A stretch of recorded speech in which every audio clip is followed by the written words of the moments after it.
Hey everyone, welcome back to 996 Howl. One of the ugliest games I think I've ever watched in the NHL. I mean, it was hard to watch as a fan. So many penalty killing, so many penalties taken. Coyotes really just couldn't get anything going. There's not much analysis to get into this game. If I was the Coyotes, I would just say, hey, for this season, we played 81 games. There was no 82nd game. Let's get into it. The first few minutes of the game, the Coyotes found themselves down 1-0.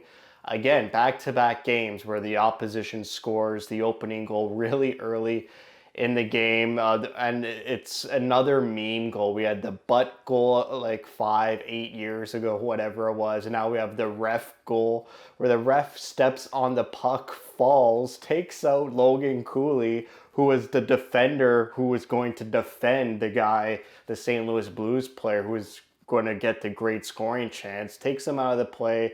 The Blues player has a clear path to the front of the net and scores, makes it 1-0. Like I said, back-to-back games, early goals against the Coyotes. Coyotes were outshot 7-1 in the first 5 minutes, and then there's a sort of fight, but can't really call it a fight. You see gloves on the ice, on the floor, and they're like, oh, here we go, a big fight with O'Brien. But, after the replay, a pretty bad look for O'Brien. I was starting to turn the corner on O'Brien.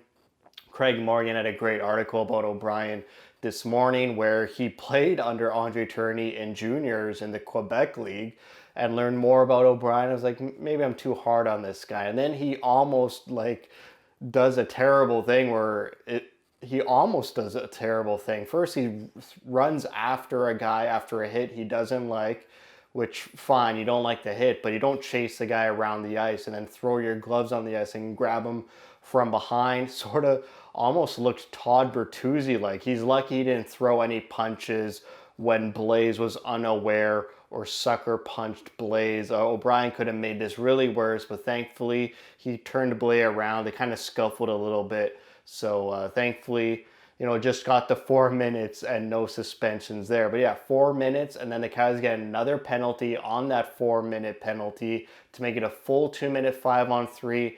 And even though I said this game was ugly, if the Coyotes come out into the media tonight and said, hey, we took this game to just improve our penalty killing percentage. We want to work on our penalty kill tonight. So our goal tonight was be on the penalty kill as much as possible, increase those numbers, and get better at penalty killing.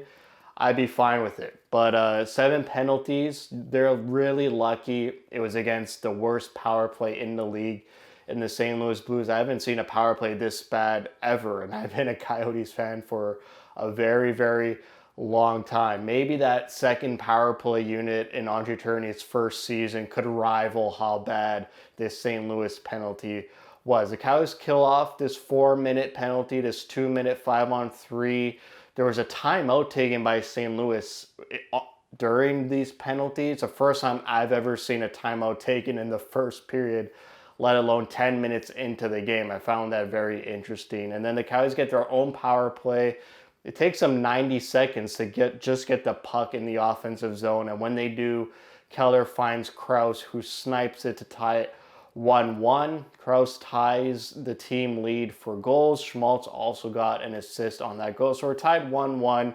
Coyotes have to kill off another penalty to end the first period. We get into the second period. A bit of a scare here. McBain falls into the boards knee first, left the game. Thankfully, he came back near the end of the second period and was lingering around in the third period. The commentators were saying he didn't look right. He was aching on the ice there. So wonder why the training staff and coaching staff decided to keep McBain in the game.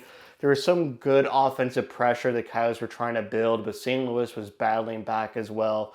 And they finally scored to make it 2-1, which ultimately becomes the game-winning goal.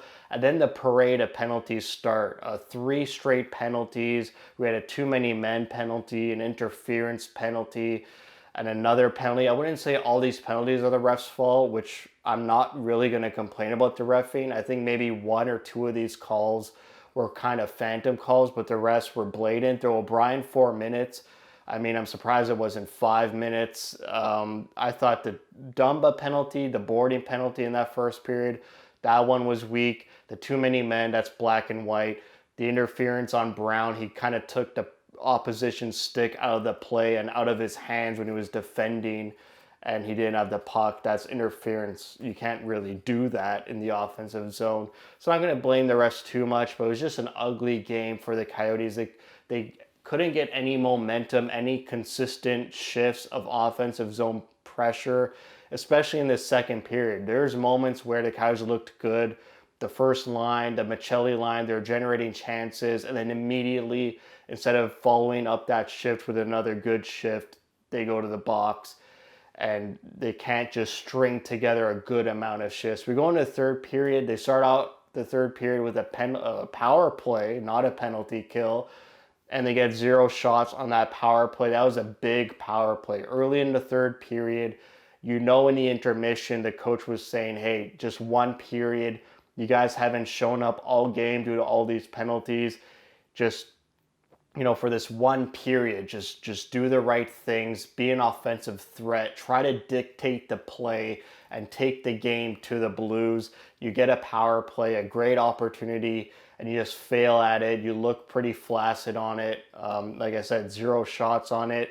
The first line was pretty much double shift this third period, and they're the only line generating some chances, some grade A chances. I'll give it to the Coyotes. They had some grade A chances in this third period to tie it up, but St. Louis was just shutting it down, clogging the middle, blocking shots. There was back-to-back icings. The St. Louis committed. Arizona was kind of getting to them, but couldn't really get through the defense of St. Louis. St. Louis had a post. They missed a great empty net chance. St. Louis did. Coyotes had the empty net with 2 minutes left in the game. They've yet to score a goal with their goalie pulled. They're usually pretty bad at it recently, like 5 years now. Coyotes had never been really potent with their goalie pulled. So Coyotes lose 2-1. There was also an offside call with like 1 minute left on Dursey, and the puck wasn't offside. Andre Tourigny got heated. He was heated this whole game.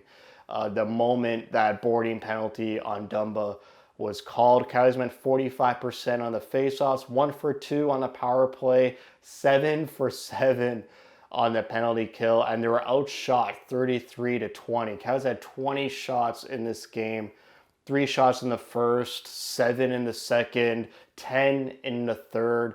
I mean, in this third period, you need to get to like 15, maybe hit 20 shots. We see other teams do it. When they turn it on, they get like 17 shots in a period. The Coyotes needed to do that. They really needed to take this game to the Blues, get more shots on Hofer, just stack up that shot total, not always look for the pretty pass. Only 10 shots in a desperate third period. It's just not enough for me. And only 20 shots in the game. I know you had 7 penalties, but that's abysmal, unacceptable.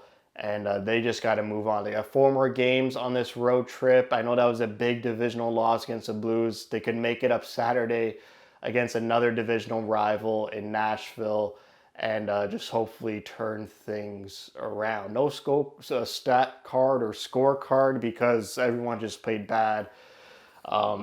Honestly, just a game you just never want to think ever existed. So that's it for me. Thanks for watching. For like, we see, spread the word. And as always, thank you for your support.